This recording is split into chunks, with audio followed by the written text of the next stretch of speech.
असांजा दोस्त पंडाल में पहुंची चुका आहिनि ऐं असांजो सीनियर सहाफ़ी कादिर लाशारी साहब जन अॼोके काचो फेस्टिवल में असांजो महिमान आहे। कादिर लाशारी के काचो फेस्टिवल प्रोग्राम में शामिल थियण जी महिरबानियूं। सभिनी दोस्तनि खे गुज़ारिश आहे त असांजो मकालनि जो सिलसिलो हलंदड़ आहे। साईं खलील आरफ सुमरो पंहिंजो मकालो पढ़ंदड़ आहे, पर हे विच में जे दोस्तनि जी आमद ते साज़ वॼनि था, असां खलील आरफ सुमरो खे माज़रत कई साईं हिकिड़ो मिंट तव्हां पंहिंजो मकालो खे स्टॉप कयो जीअं कंटिन्यू रखे सघूं।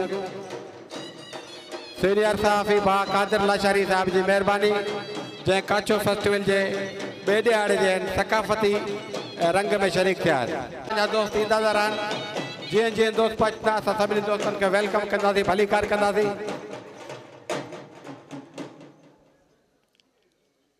मोहतरम कादिर लाशारी साहब के काचो सकाफ़ती फेस्टिवल जे ॿिए ॾियारे ते शरीक थियण ते दिलि जे गहराइनि सां भलीकार चऊं था, वॾी महिरबानी।